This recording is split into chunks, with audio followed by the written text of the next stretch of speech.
Yeah, boy. You might miss this ball.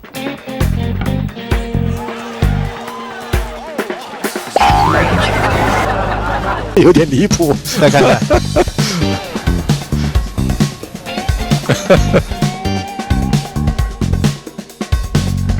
，Swerte. Magandang hapon mga kaibigan, mga kabilyard. Welcome to Efren Reyes Reaction and Commentary Videos. For today's reaction video, ito pag-uusapan natin yung mga mahuhusay at mga magic shot and magic tricks nitong si Efren Reyes dito sa apat na laban, no? At makikita natin dito kung paano siya tinawag na the most and the greatest pool player of all time. At dito nga sa unang magic shot ni Efren Reyes, makikita natin dito mukhang pinagtawanan pa siya ng mga audience, no? Nung sinabi niyang ipapasok yung ball number 10 dito sa side pocket. Panoorin ninyo kung paano ginawa ng paraan niya ni Reyes. Side.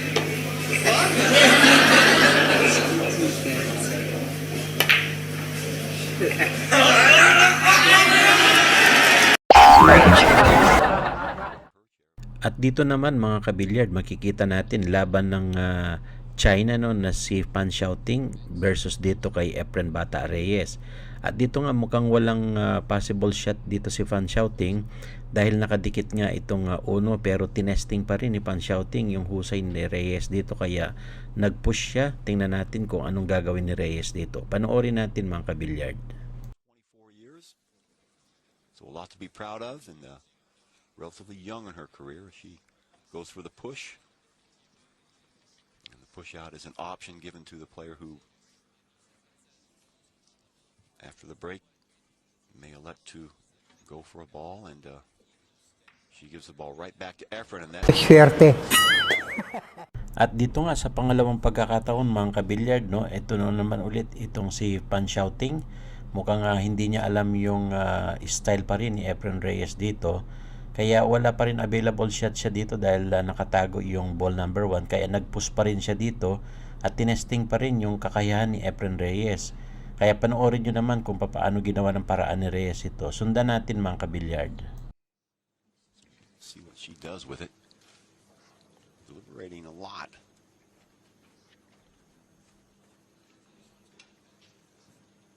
She will traverse the table back and forth. Going for the push now.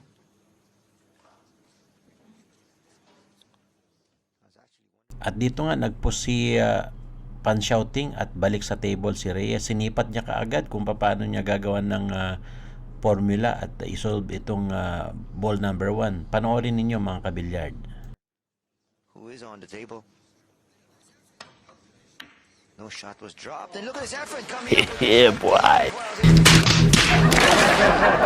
Out of nowhere, look at this combination off the one. And once again, that is again inexperience as far as Pan is. Tataka nga ako kung bakit, paano nangyari yun, yung ganong tira. So siya lang nakagawa talaga nun, kaya tinawag siyang The Magician. At dito nga sa susunod na laban ni Efren Reyes, kalaban niya dito si Dennis Grave, isa sa pinakamagagaling na pool master ng UK, no? At marami na rin na panalunan na championship match itong si Dennis Grave. At dito makikita natin kung paano pinektos ni Efren Reyes itong uno at nakapag-play safe siyang pinakamatindi. Dahil dyan makikita ninyo kung paano pinahirapan ni Reyes itong si Dennis Grave. Ang lupit ng kanyang play safe. Kaya sundan natin mga kabilyard.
At dito nga mapapansin natin nag-try ng two rail kick shot itong si Dennis Grabe. Mapapansin natin medyo alanganin talaga yan at dito nagmintis siya na foul si Dennis Grabe dyan. Kaya ball in hand advantage dito kay Efren Reyes. Dahil dyan nagkaroon ng pagkakataon si Efren Reyes na ma-run out or ma-clean up niya itong rack na ito. No? Ganon kahusay si Efren Reyes sa mga tactical play safe. He can shoot no more, so what are gonna do? Well,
At dito naman sa pangalawang pagkakataon mga kabilyard, no, makikita natin dito isa rin sa mga European pool master na si Alexander Seward ang nagtangkang makipaglaro sa mga play safe dito kay Efren Reyes.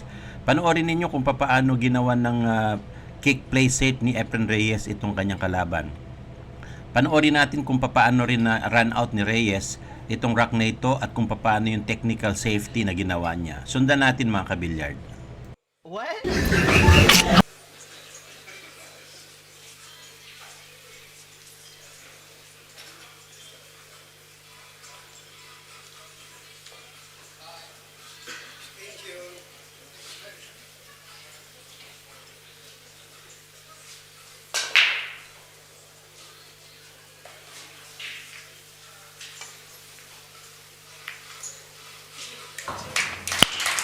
nice.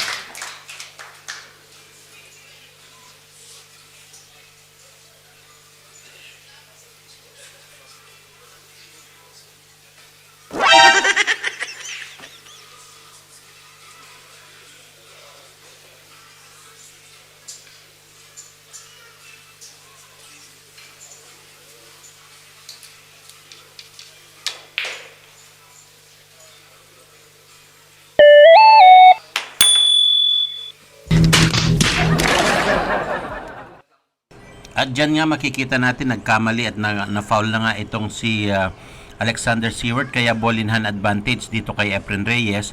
Kaya panoorin natin mga kabilyard kung paano linisin at i-clean up ni Reyes itong rack na ito. Sundan natin mga kabilyard.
they don't get lucky. Swerte.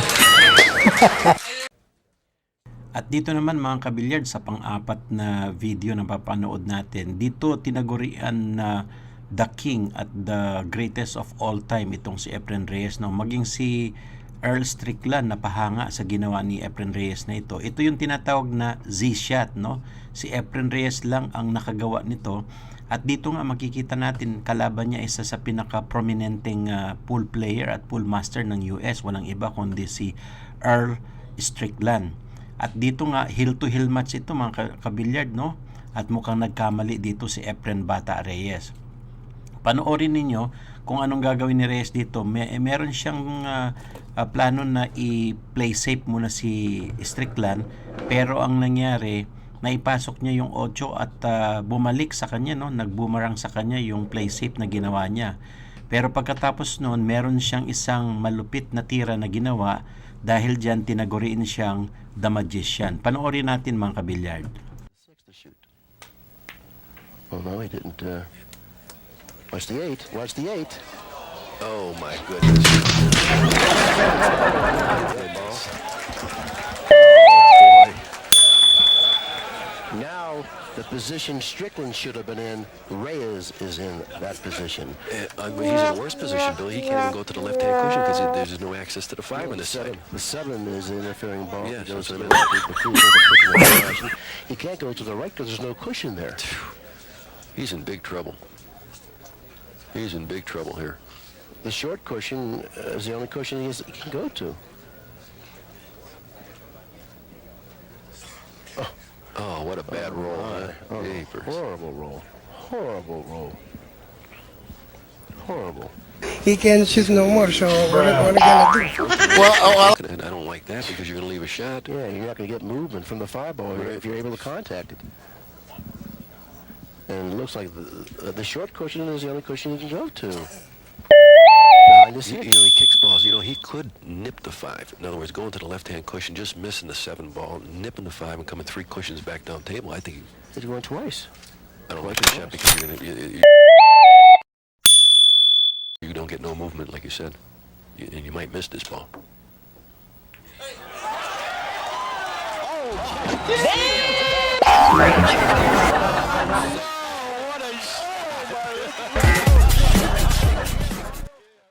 At dyan nga mga kabilyard, nabuo ang tinatawag na Z-shot ni Efren Bata Reyes.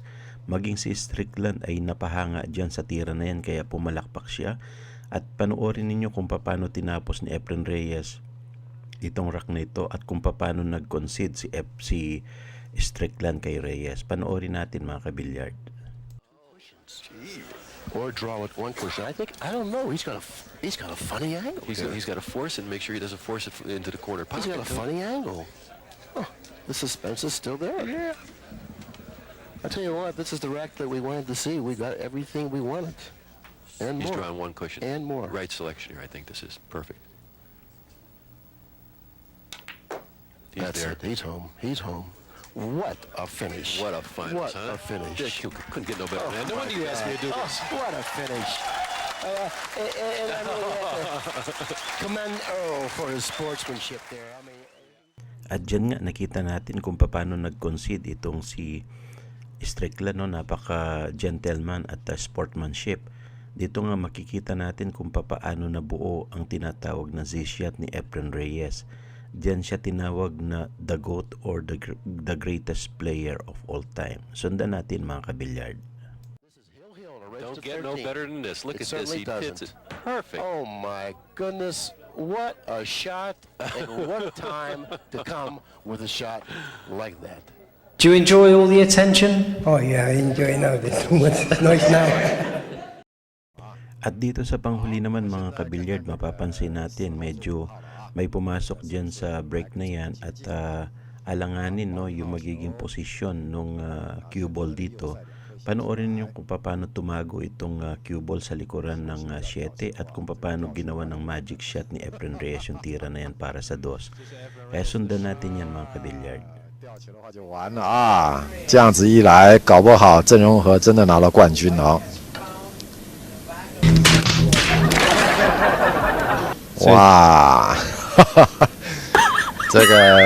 这个球再怎么变魔术都很难了啊！解到是不成问题的，要解进很难。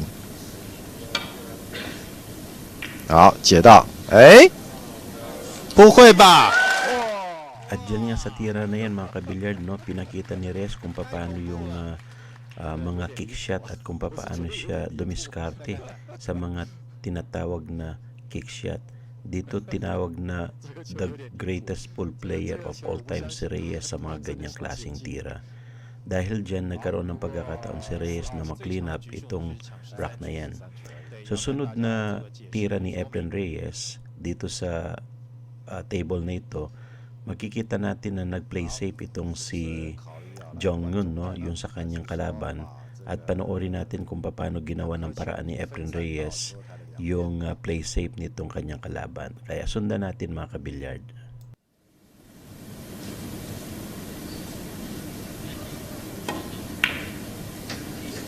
选择了灌中带啊，但是他这个球好像不是灌中带，好像是吊球啊。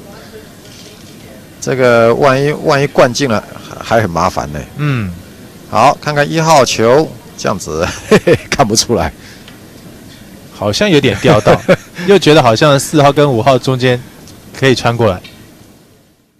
At dyan nga mga kabilyard, makikita natin walang possible shot si Reyes, pero dito mukhang for the first time makikita natin mag-jump shot si Efren Reyes at kung paano niya na-clean up itong rack na ito.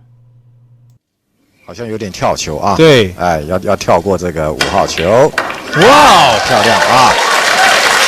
哦，郑容和真的无计可施。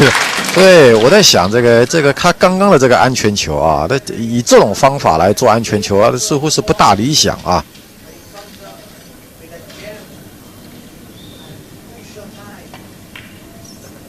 哇，搞不好要被 A 分赢去了啊！这个郑容和刚刚的这个安全球，在我个人应该是不应该用灌球的方式啊，应该用薄球的方式来做安全球。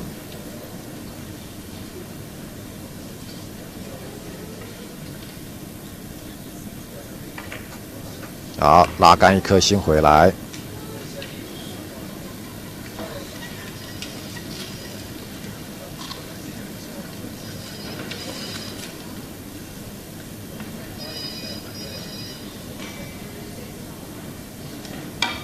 好，来看看5号球。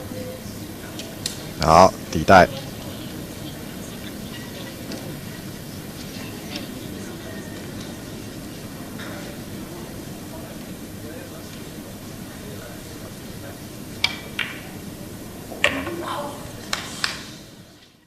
Diyan nga wala na talagang magawa itong kalaban ni Efren Reyes at dito talagang pinakita ni Reyes kung sino ang pinakamahusay sa larangan ng bilyard, no.